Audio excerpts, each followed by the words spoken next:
Thanks, Sam, and good morning to everybody. Thanks for joining us. This is a dual event. It's a foreign affairs event launch for our November-December issue, but we're doing this in partnership with our friends at the Peterson Institute for International Economics as well.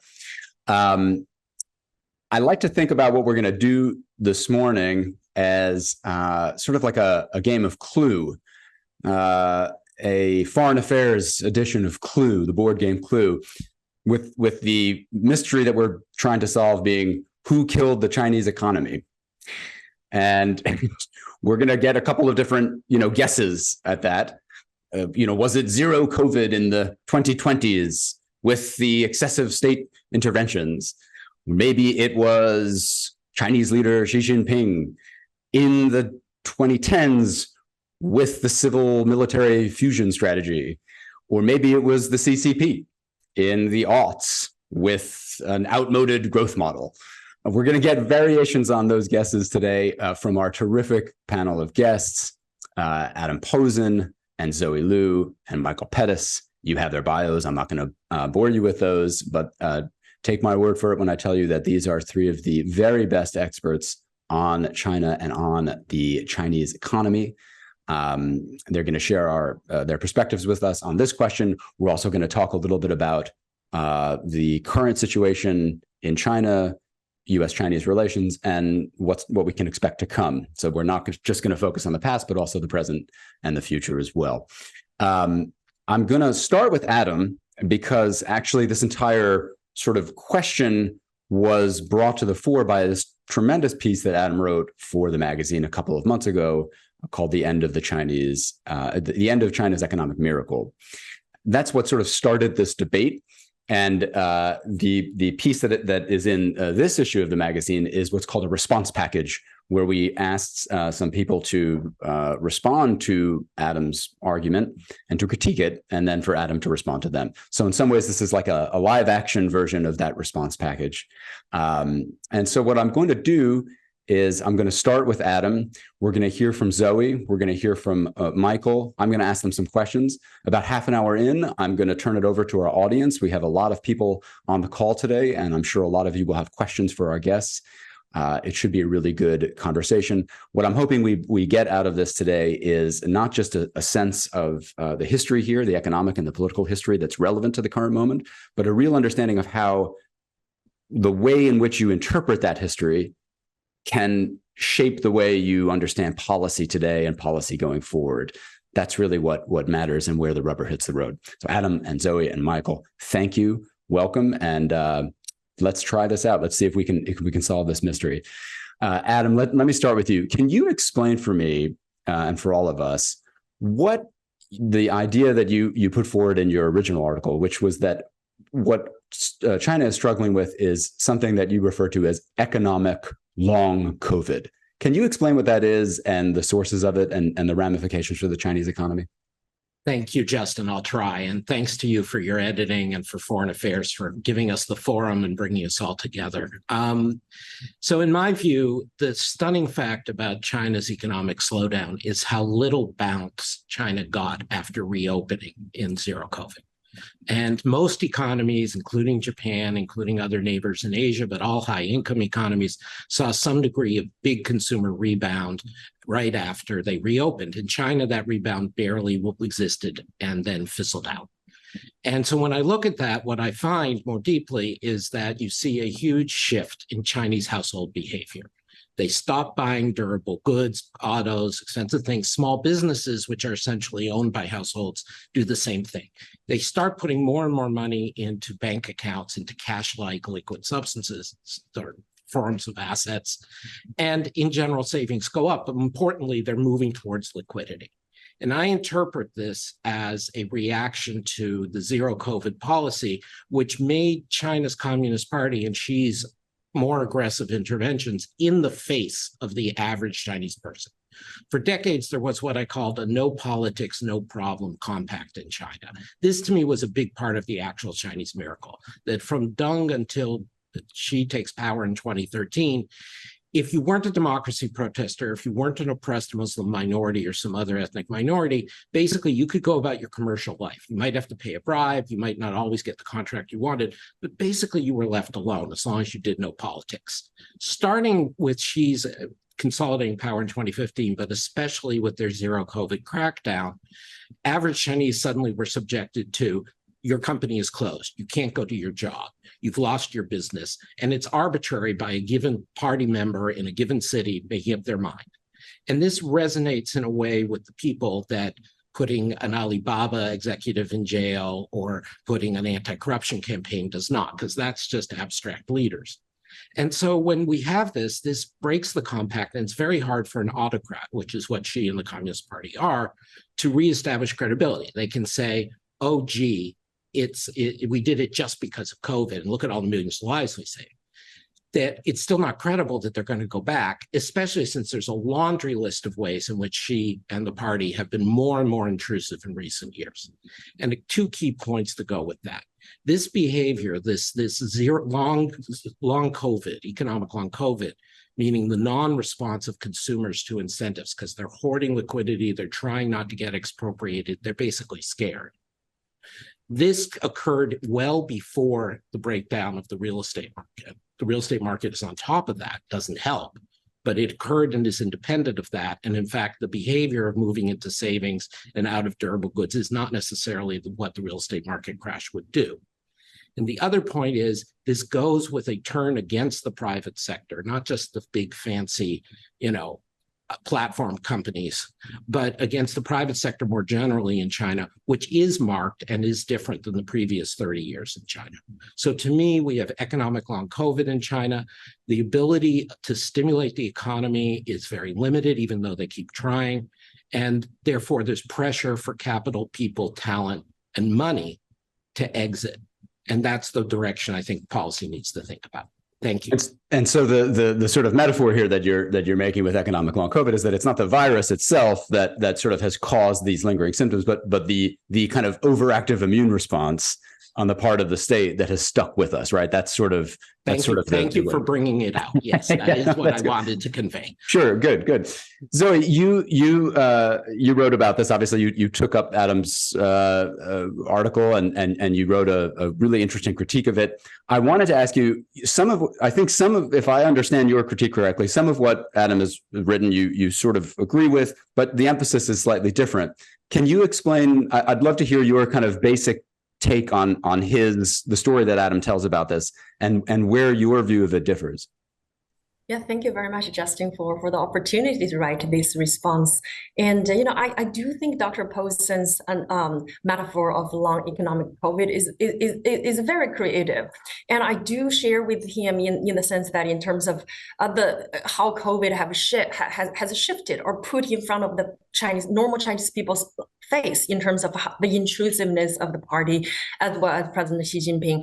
However, I would like to consider myself as the student of a lot of these great economists, including Adam Posen, including Professor Michael Pettis, as well as Nicholas Lardy and all that. Therefore, where I come from, really, I understand this situation as, President Xi Jinping, he did not assemble China's economic time bomb, but I do think he should be blamed for having shortened the fuse. And if I can explain this a little bit more, this is how I view the Chinese economic problems. I view it as having the problem of 4Ds, including debt, demographics, demand, and decoupling. I think Professor Pettis can explain this in terms of the structural problems way much better than I do, especially in terms of debt, demand, demographics, and all that.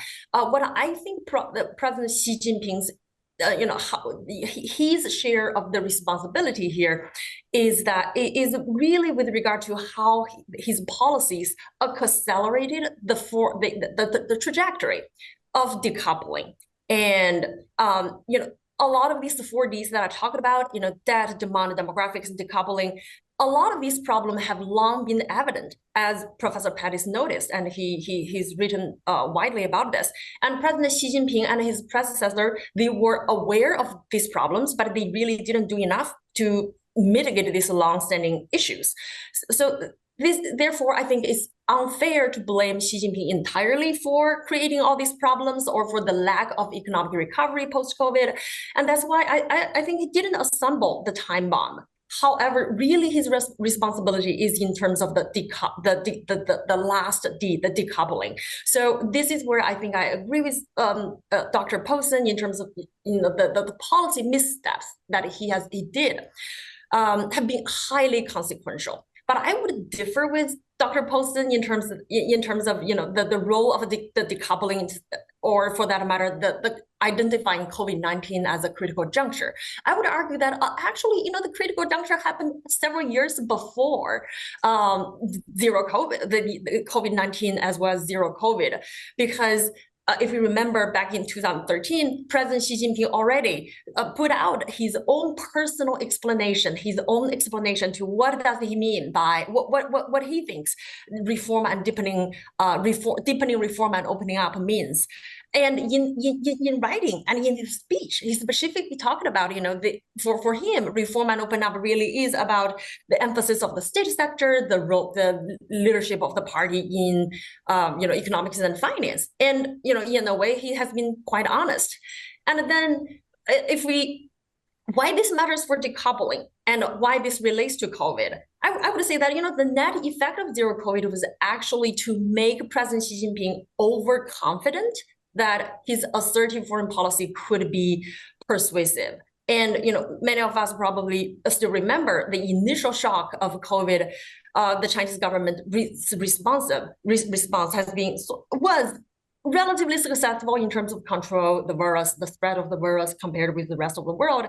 And in a way, the Chinese government response actually is very much reflective of their, the governance philosophy. In Chinese, crisis is the same term. It's like crisis and opportunity. It's Wei and Ji. And in a way, it's very much like Sun Tzu kind of thinking. In chaos, there is great opportunity. And this is also where I think President Xi Jinping's draconian zero COVID policies actually created a dent, not just for himself, but exacerbated, not created, the previous, demographic debt and demand problem. Therefore, in our term member meeting earlier this year, I described, this whole situation as, before COVID or before 2019, when we think about the Chinese economy, it looks like a Monet, it's like an impressionist painting. It looks beautiful from afar, but it looks like a jumbled mess up close. But after COVID, the problem still exists, but it's now like a Jackson Pollock in the sense that it looks like a jumbled mess from afar and a jumbled mess up close.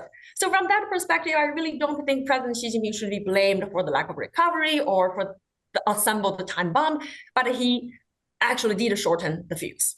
I like this. We've moved from a sort of medical metaphor to an artistic one. Just in defense of Jackson Pollock, tastes may differ. Some people like those jumbled messes.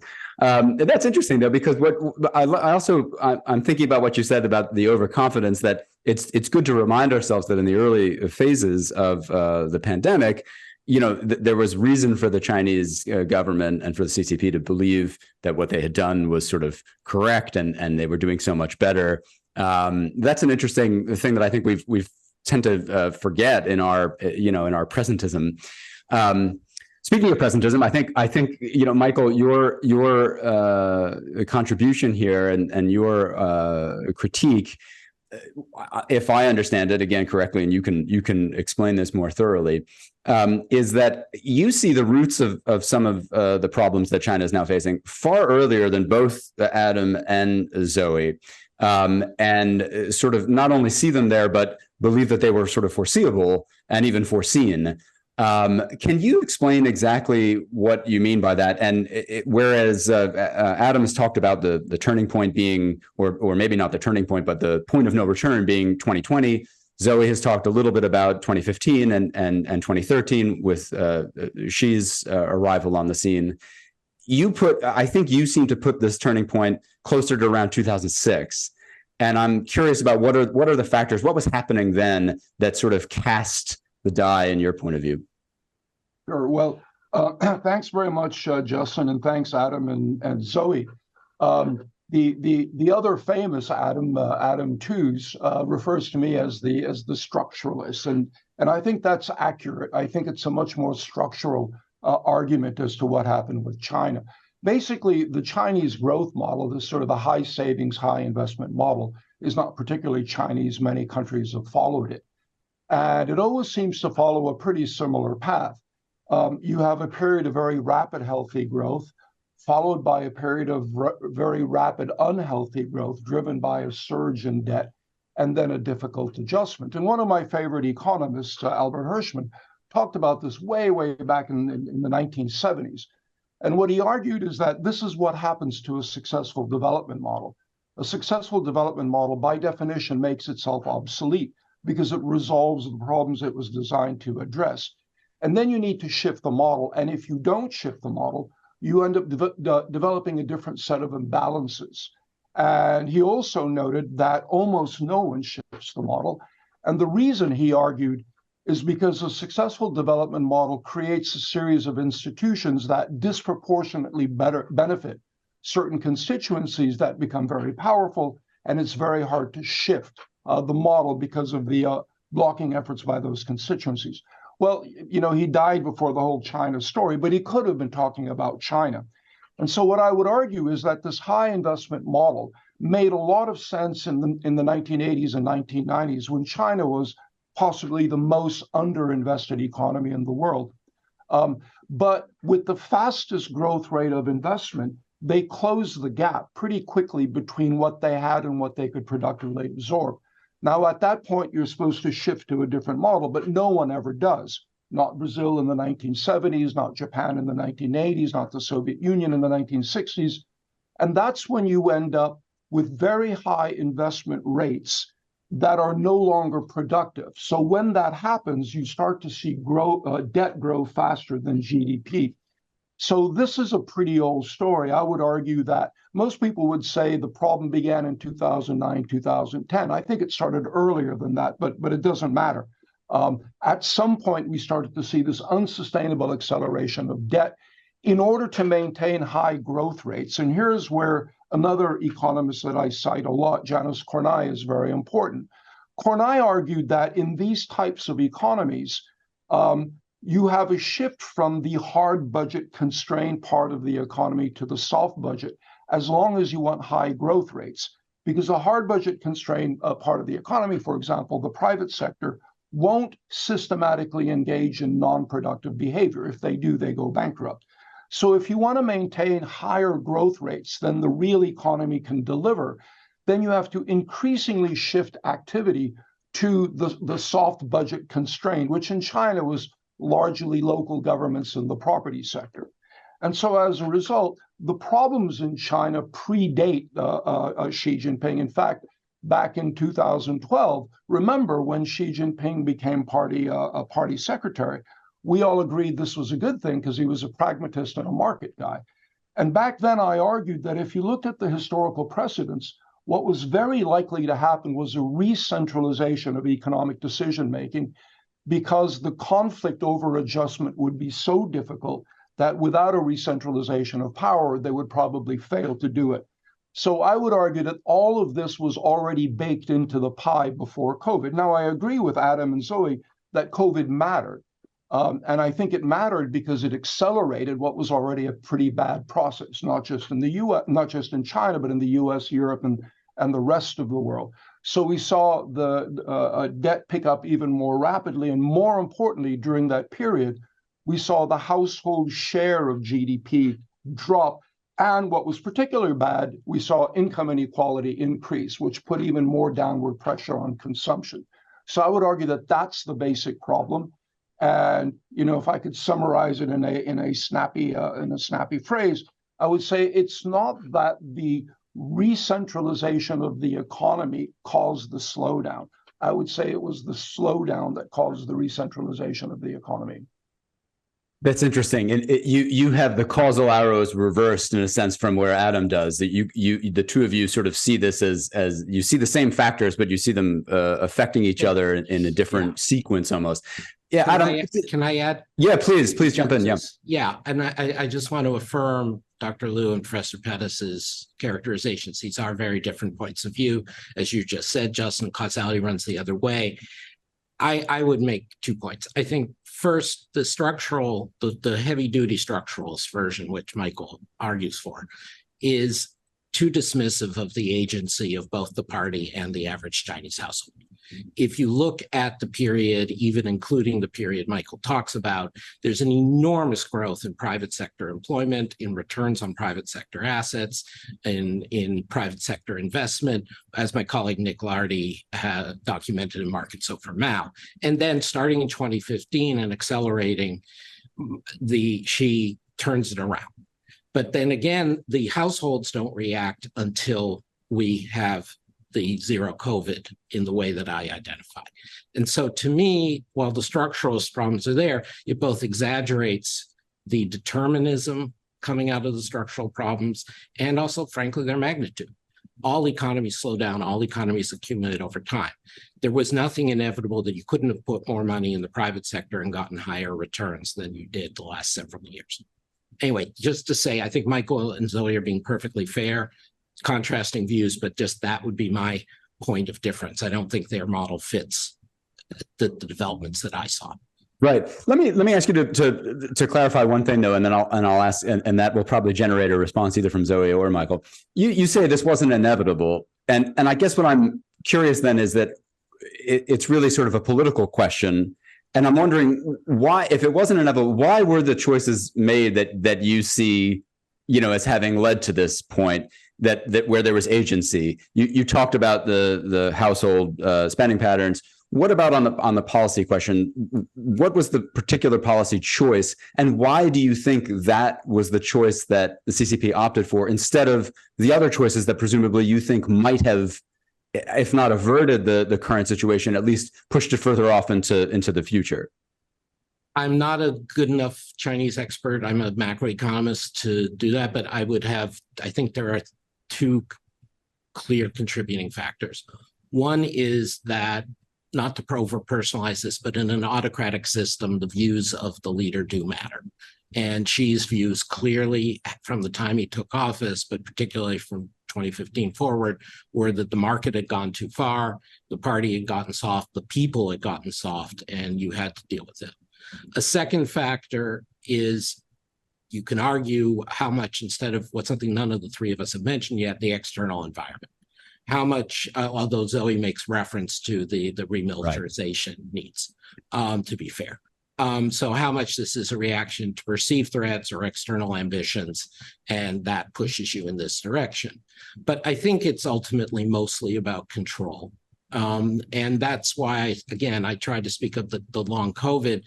It's the immune system response, as you kindly invoked. It's not because the Communist Party ever was not in control.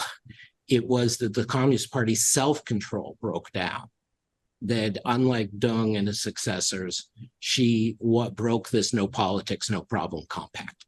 And I don't know if it's inevitable, but it's very hard for an autocratic system, a party, to resist that temptation for decades. It's amazing to me how long China did. Right. Yeah, that's one of the things that comes through in your piece originally, is that it's sort of like they were the image that I had in my mind, and I almost put this in the edit, and I decided it wasn't okay for foreign affairs. But I'll do it now though.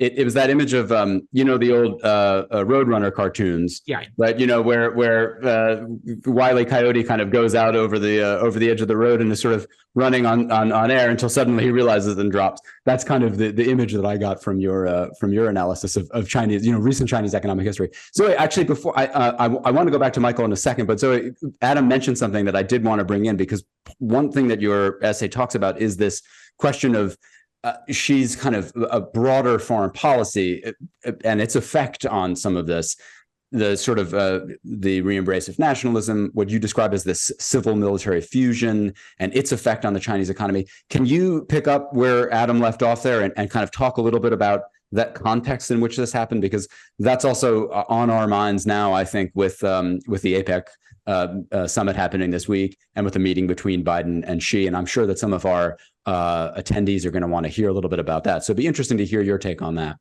Sure, Justin. I do think President Xi Jinping's elevation of the civil military fusion strategy to the level of national strategy. Can you just explain what that is quickly? What you mean by that?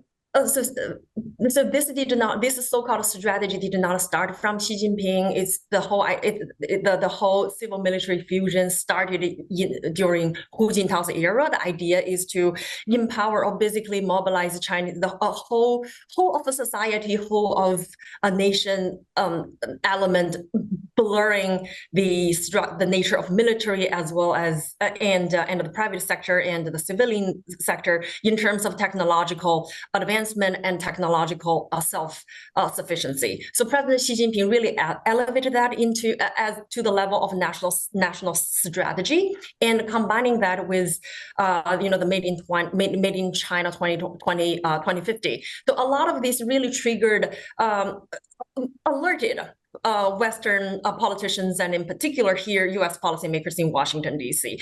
And in response, the U.S. policymakers accelerated a lot of the pre-existing mechanisms, such as export control, such as investment screening, and now we are in an era of outbound investment screening. So, if President Xi Jinping did not accelerate a lot of these policies to such a higher level, I do not think it would trigger such a response from the United States. And as a consequence, what used to benefit China's economic rise, on the one hand, international confidence in the Chinese economy, as well as policy predictability, and then on the other hand, China's easy access and cheap at a lower cost to advanced technologies investor market. Those things are no longer there. And I would agree with Dr. Posen in that President Xi Jinping, a lot of his policy misstep did matter, but I would say that it matters before COVID, and more specifically, he removed the predictability and the lack of political drama that used to benefit the Chinese economy. Great, thank you.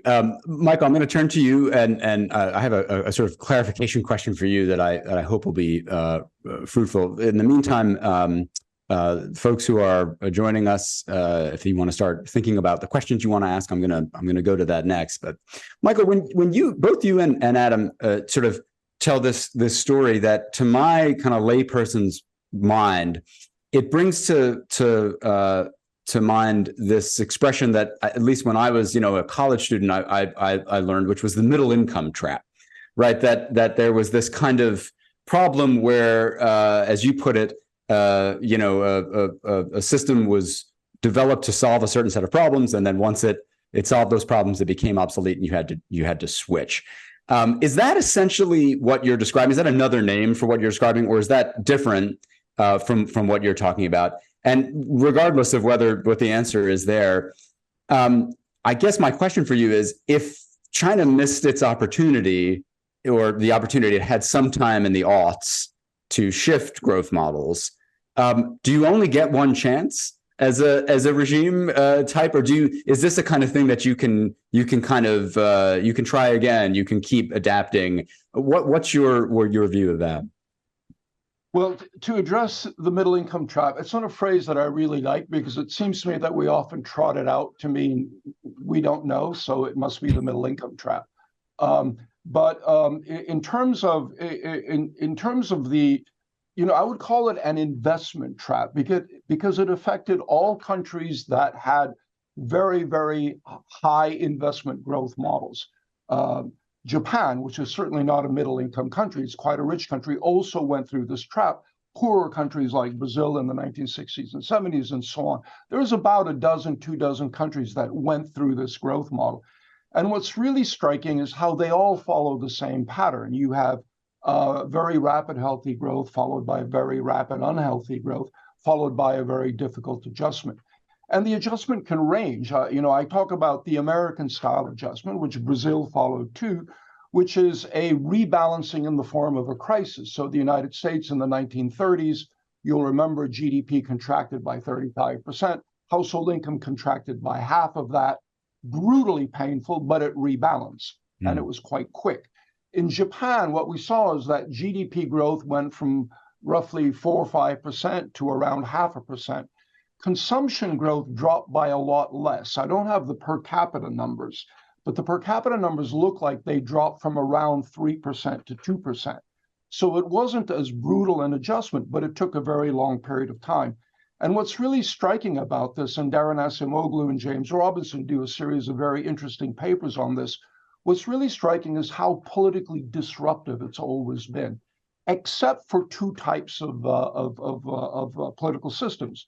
They argue highly competitive political systems, which seems to mean robust democracies, and then highly non-competitive, which basically seems to mean a highly centralized autocracy.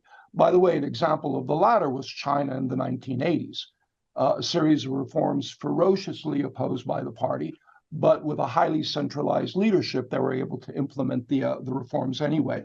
So I think that's a really important part of it. We always see that, and that's why I argued that if you were going to advise Xi back in 2012, you would have said, either become a democracy or re-centralize power. That's part of the process. Now, I realize my answer is getting a little bit long, but I wanted to talk a little bit about the rise and fall of the private sector. What really seems to drive the private sector in China has been a combination of domestic consumption and exports. And so from domestic consumption bottomed out around 2010, 2011, with household consumption at a truly surreal 34% of GDP. And after that, we started to see a partial recovery of consumption, and the private sector benefited from that. But that more or less stopped a couple of years before COVID. And during COVID, we saw, again, the consumption share of GDP go down. And that's much more important than exports. And so I would argue that what's really driving the expansion and contraction of the private sector has really been the distribution of income to the household sector. I think that's what's really been key. I'm aware that this is already a long answer, so let me stop there. Okay. I'm going to open it up now, and I'm hoping that some of our questions might get at the point I was making earlier about how our interpretation of this matters going forward. If not, I'll jump in and kind of ask you all to weigh in on that. But I'd like to give our many guests a shot here. So Sam, I'm going to turn it over to you for our questions.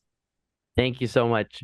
Ladies and gentlemen, as a reminder, to ask a question, please click on the raise hand icon on your Zoom window. When you are called on, please accept the unmute now button and proceed with your name, affiliation, and question. You may also type in your question using the Q&A box on your Zoom window at any time.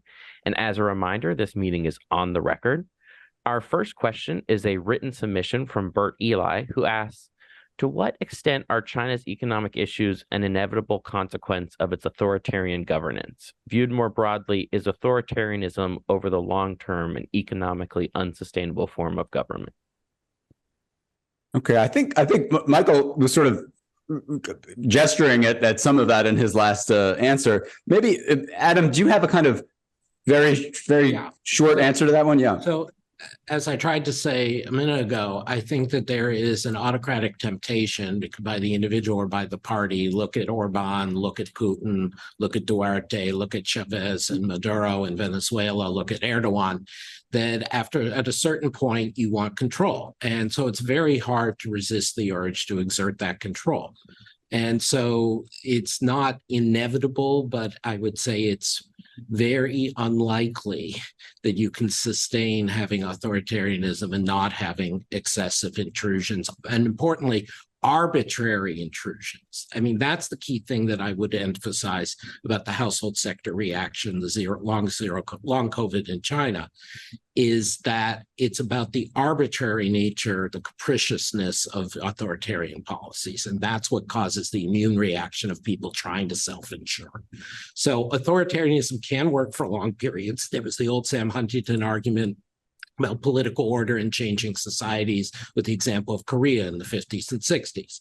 But Korea has done even better as a democracy. It's hard to be a despot, and it's even harder to be an enlightened despot, is what you're sort of saying, is that you can't keep it up for that long. Let's go to the next question, Sam.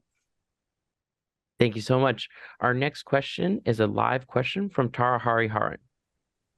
Thank you so much. My name is Tara Hariharan. I work at NWI, a hedge fund in New York. We've heard some very incisive diagnoses of the problems with the Chinese economy. I'd now invite the panelists to talk a little bit about viable policy prescriptions. We've already seen some easing in monetary policy, but it hasn't really resulted in a pickup in consumer demand or in housing demand. Similarly, on the fiscal side, fiscal easing has not yet shown growth multipliers. And separately, again, based on the structure of the economy and the government, it seems like for moral hazard reasons, China will not be ready to bail out the developers or the local governments, or for that matter, even do some kind of consumer handouts. So what do the panelists see in terms of actual, viable policies that China can take at this point? Thank you so much. That's a great question. Thank you, Tara. I'd love actually all three of you to take a crack at that, because that, and if you can connect it to your, as Tara put it, if you can connect your prescription to your diagnosis to the extent that you're willing to, I'd love to hear what you think is the answer to that question. Why don't we start with Zoe, and then we'll go to Michael and then Adam. Yeah, sure.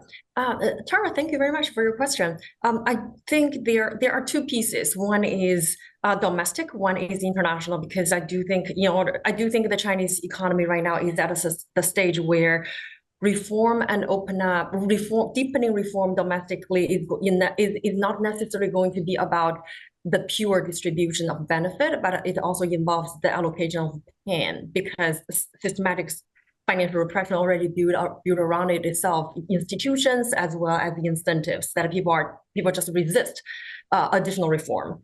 And I think Professor Pettis also made a similar argument as well. And so in terms of domestic, I think perhaps in the immediate term, the government really need to figure out how to distribute, to stimulate household consumption. I'm not exactly sure whether this is going to be in the format of direct stimulus check or even household debt ease, things like that. But direct household support is necessary, both to solve, on the one hand, to address the lack of household confidence issue, then on the other hand, at least to give people some sense of short-term relief, right? And then internationally, I do think it's tremendously important for President Xi Jinping to show that he cares about stabilizing U.S.-China relations, and because this is the moment I always remember what Deng Xiaoping said after he visited the United States, and on his plan back to China,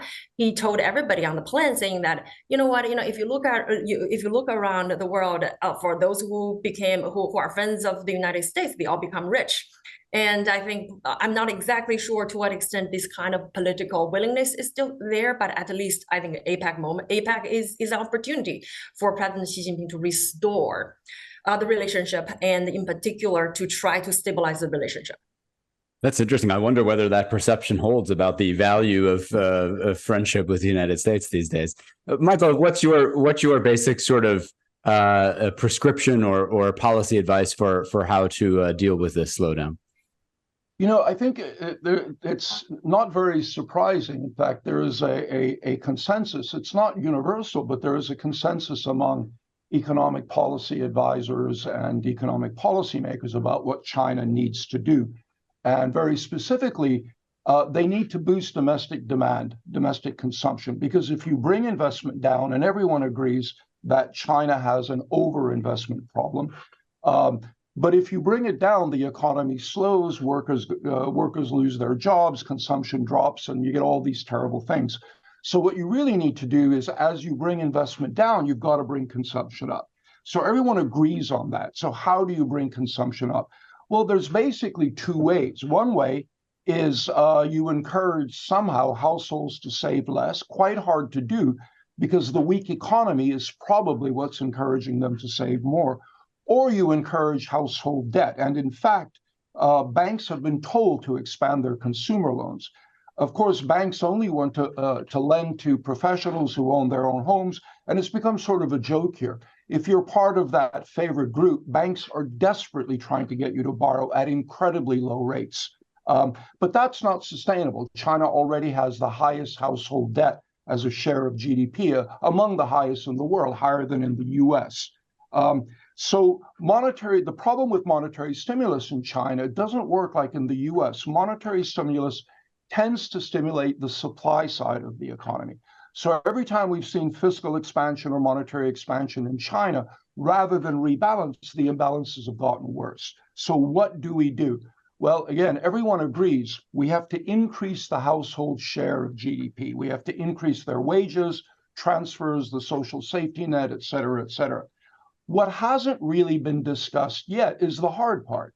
If I increase my share, then by definition, I have to reduce your share. And we haven't really discussed who you are in this case. That's not totally true. There is a growing recognition that it's going to be the government, not the business sector. But which government, Beijing or the local governments? And what we're seeing in China, it's been developing over the past year, and I suspect it's going to be the big story of the next year or two, increasingly contentious dispute between Beijing and the local governments as to who's going to pay for the adjustment costs, who is going to liquidate assets in order to increase the household share of GDP.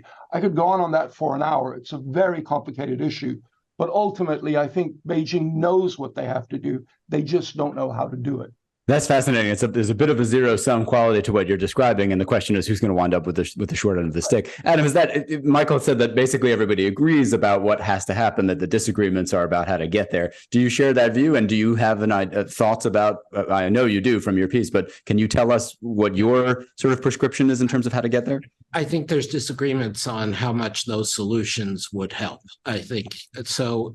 Let me go directly to Tara's question, which was excellent. So first off, on stimulus, one of the key differences between the structuralist view and my view is that in the stimulus, the issue is for structuralists, you restructure the debt and stimulus will work, and that fiscal stimulus is just as it should be effective, even if monetary stimulus is not.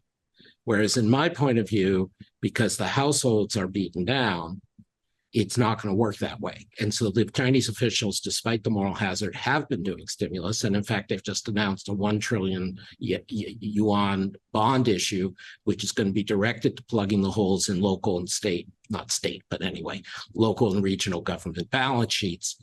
And I'm expecting that to not have very much effect, whereas in the structuralist model, that should have a decent effect. And that's the opposite of Japan, by the way, which my work and others subsequently confirmed, that in Japan, they didn't do any of that public investment. This is one of the big differences that gets elided over in the structuralist view, is that in Japan, the debt was in the corporate sector, not the household sector. And in Japan, the public investment was not there, whereas the private investment was, and was what went bust. So anyway, the upshot of all this is that it's not enough, whereas in Japan, it was enough to take on a combination of monetary stimulus and debt cleanup. In China, because the effect is through the fear of the household sector, this autocratic immune response, that these stimulus policies will not do enough and they will not be very effective. What you need is a credible commitment from the authorities that they're not going to interfere with life, and that's very hard to get. This is why I think it's fair to say, Michael, you feel that in the short term, actually, Adam's view and those of others may be a little bit too pessimistic. You think it actually, some of the things they're doing now may work all right in the short term, although in the medium and the long term, a little more pessimistic. Is that fair to say? Yeah, I'm not sure that I would say the structuralist view is that fiscal stimulus works and monetary stimulus doesn't. At least my view. I don't know if there are other people who claim that title. What I would argue is that supply side policies are not sustainable. It's demand side policies that China really needs, because China doesn't have a supply side constraint. But Michael, that's the whole point, because that is stimulus policy. If we follow the logic of your argument, putting more money in the hands of households should raise consumption. If you follow the logic of my argument, putting money in the hands of households should raise savings. So it is a very distinct, should raise savings because people don't want to spend, whereas you're saying they're spending constrained.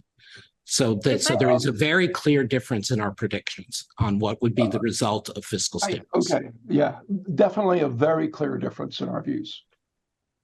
That's good. That's good. That's very well distilled. Let's take another question. Our next question is a written submission from George Aridis, who asks, to what extent does the demographics, particularly aging population, impact the ability to stimulate domestic demand and provide the safety net within the confines of the growing debt crisis? Zoe, I'm going to throw that one to you because you talked about this in your piece. You talked about the one-child policy and some of its lingering effects. Can you elaborate on that? Sure. I think the one-child the demographics have both a positive effect and a negative effect, because it's not that demographic trend or the aging population is going to doom the Chinese economy, because as aging population also create new demand, and such as older healthcare, or adult diapers, and it drives a new industry, right?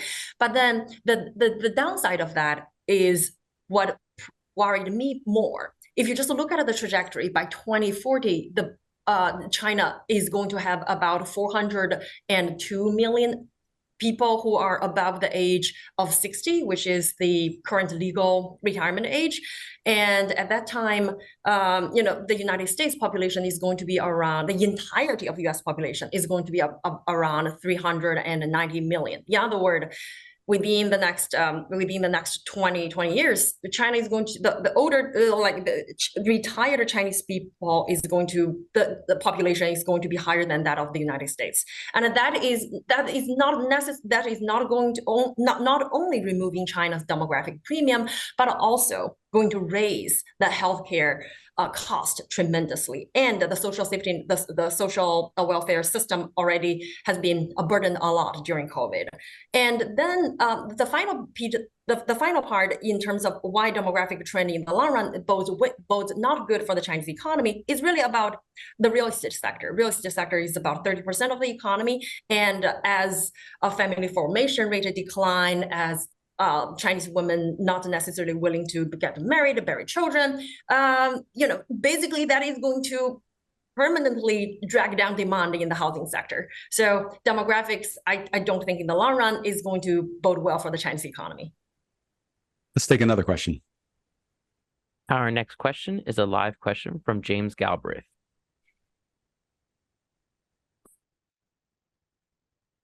Yes, thanks very much. And it's a pleasure to listen to you.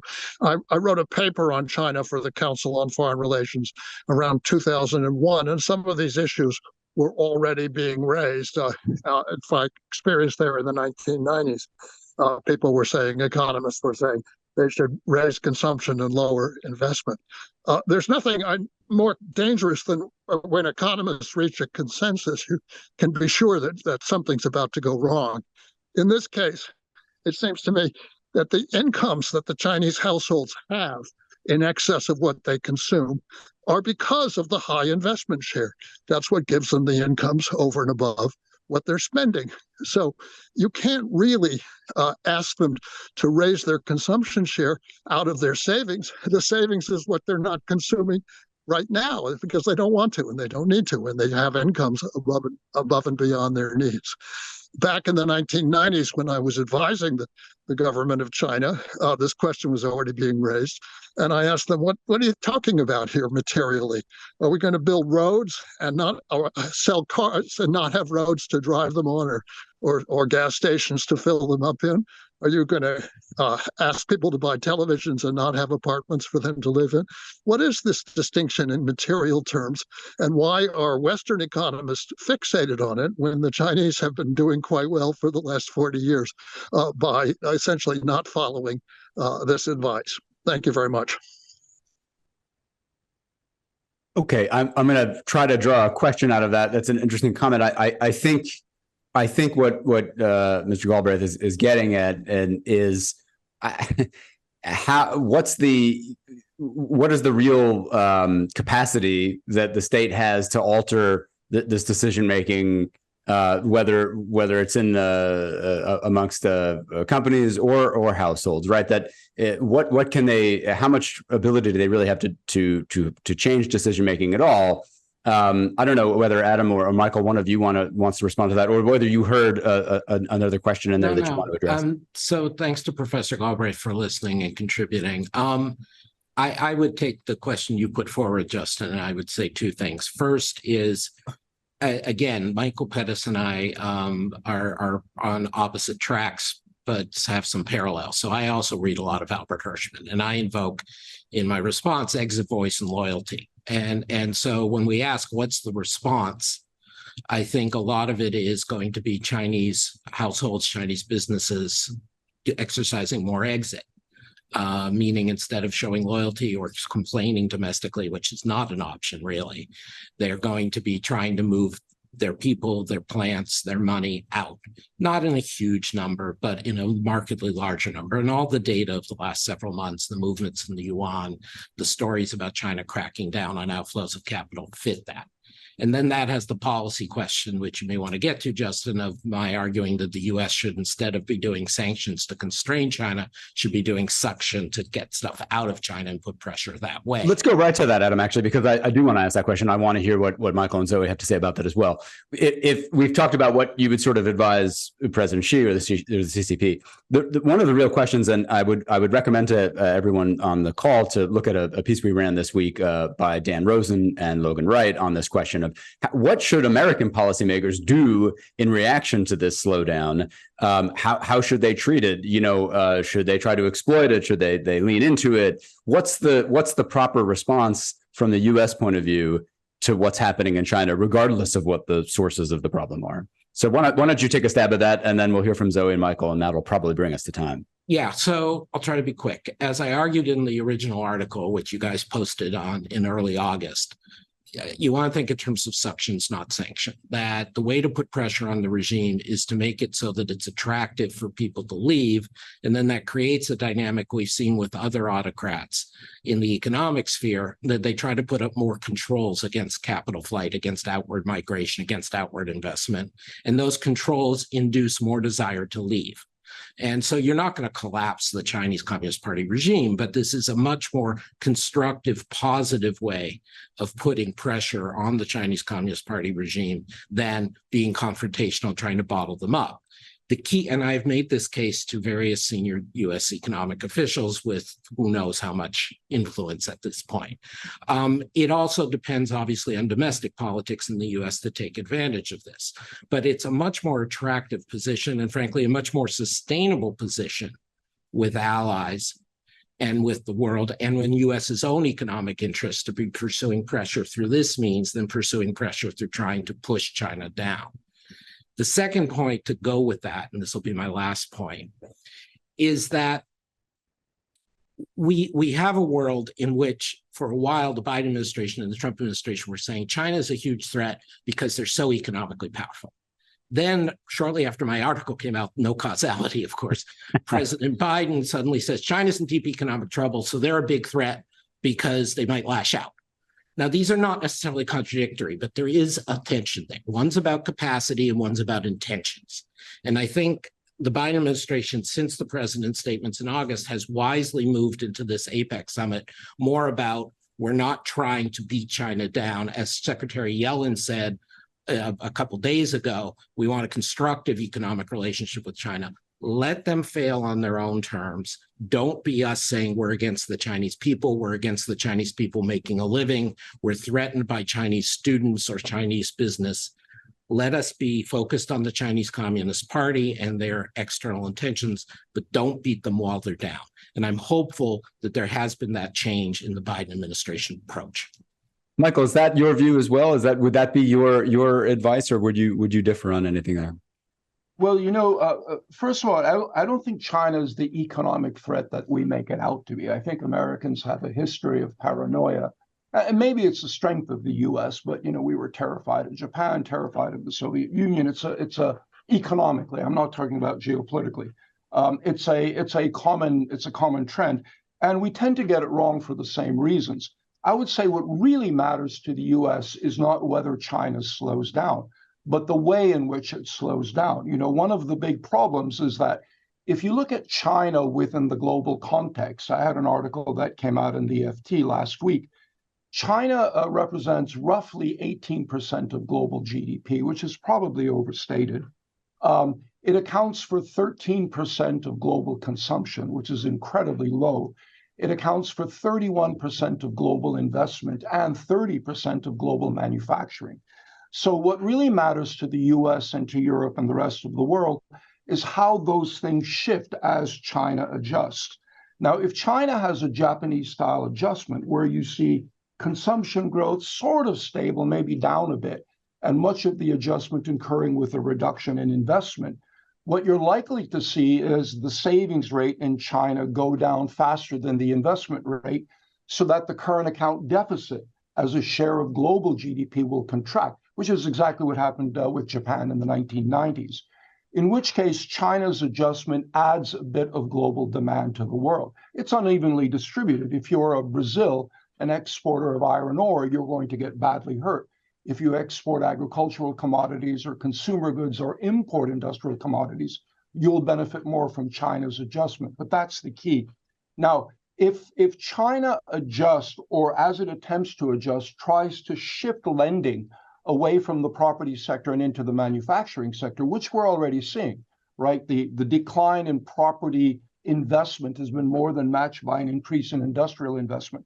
That creates a real problem for the world, because if you assume that China continues to grow maybe at 4%, in about a decade, China's share of global manufacturing will rise from 30% to 37%, while its share of GDP rises from 18 to say 21%.